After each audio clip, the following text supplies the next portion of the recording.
The All Country World Index ACWI on the daily chart, price in the top window, downwards trajectory. The global AD line has an upwards trajectory, so we have a bullish divergence starting here. It's very fledgling, 4 days. So we got to give it at least another 4 or 5 days, make a full week or two, and see what happens there. And in Morningstar, it shows it 63% for the United States, and that is definitely an increase since the last time I looked at this, which was quite a long time ago. So American exceptionalism has caused ACWI to increase the United States exposure over some of the other world indexes, especially China. I believe that was a lot higher.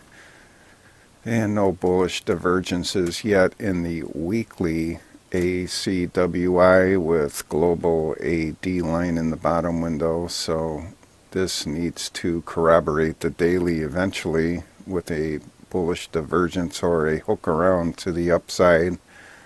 The emerging markets ETF EEM is right down against the lower leg of the rising wedge, and historically when you have rising wedges it's more of a chance to break out to the downside than the upside.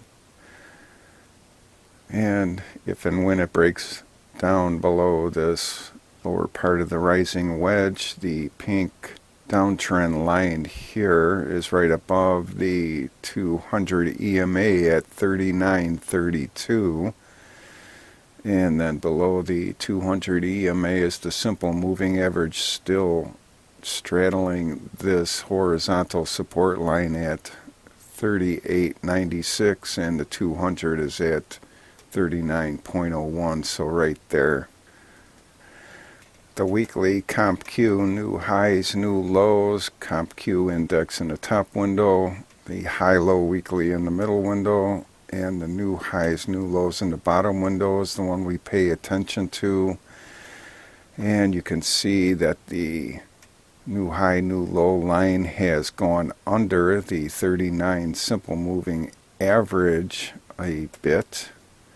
Little over 100 points there. Does not reflect it yet in the thumbnail. That will happen Monday or Tuesday. That will be under the signal line. And it is a bit concerning, as when there's decisive moves above it like this, it normally continues. As you can see, there was some lateral movement here back in 2012, 2013 era. But for the most part, when it blasts above the signal line, it's usually sticks. So this is something to pay attention to. The S&P 600 monthly chart shows this month's candle that we're in is quite a large red candle. It tapped below the 10 EMA at 1252.31 and then bounced up a little bit, so it's 1 point above the 10 EMA, and that 12 EMA in solid green, seen better in the thumbnail, is right up against that uptrend line here. So this almost looks like the EEM. And the S&P 600 monthly small cap AD line has gone under its 10 EMA signal line, and it looks like it went under this first uptrend line in red. So the next stop is the other uptrend line in red and the uptrend line going back to 2012. Somewhat of a juncture there, and along with this dashed red horizontal support line. So if it hits that and breaks below it, I say we're in big trouble there. But if it hits it and bounces up, there's a pretty good chance for it to blast back above this top leg of the descending broadening wedge, which is opposite of the rising wedge. And the monthly COPPOCK curve is still looking okay. It's above its zero line and still pointed up. The NYA to SPX ratio, daily ratio chart, shows the rotation out of the big fat cap megatechs and semiconductors into the cyclicals and probably now the staples.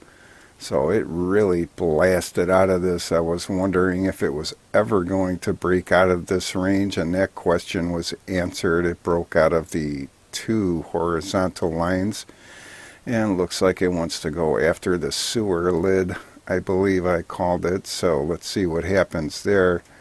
I couldn't justify putting a purple arc here for a bottom in this area, as it was really too narrow. I will put them there when they're narrow, but this would be the most narrow of them all, so I just didn't do it.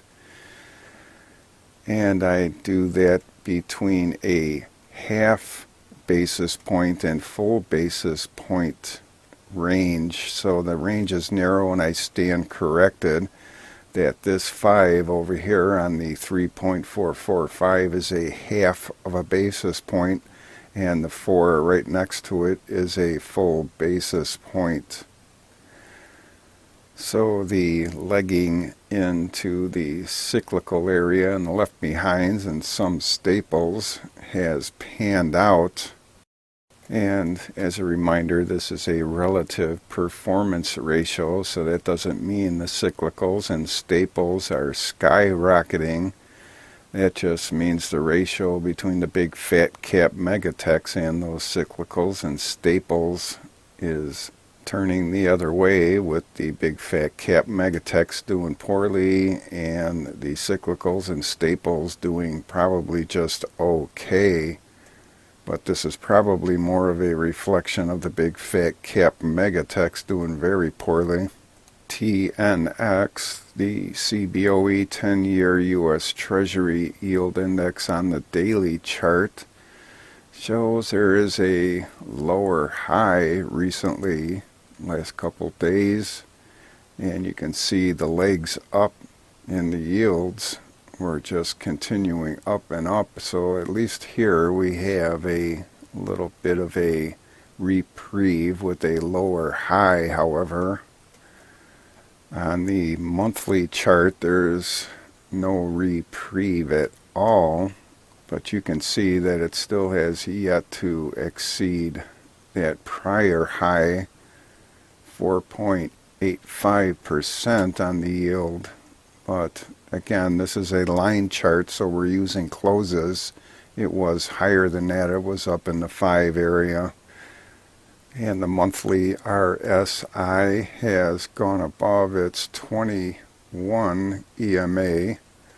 And in relationship to the Volcker era, about 1981, right before 81, right here, it went above the 21 EMA signal line and kind of bounced around off of that, went back up past 70 for RSI, and then finally it was over and the rate cutting began in earnest.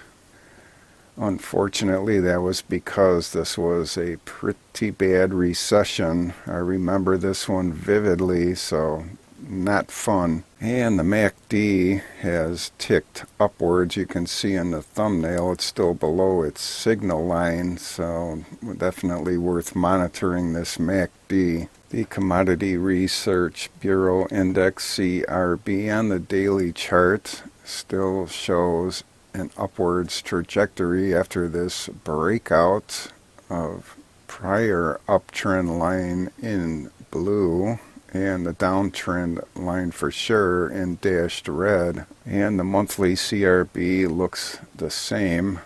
blasted above its 12 simple moving average. You can see in the thumbnail the dotted red line, and just taking off, continuing the secular bull market after the primary bear market.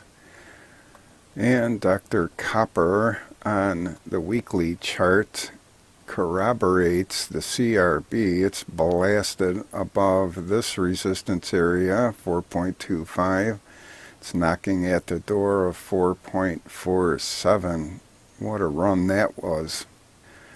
And Dr. Copper to the S&P 500 relative performance ratio shows that copper and commodities are definitely doing better than the S&P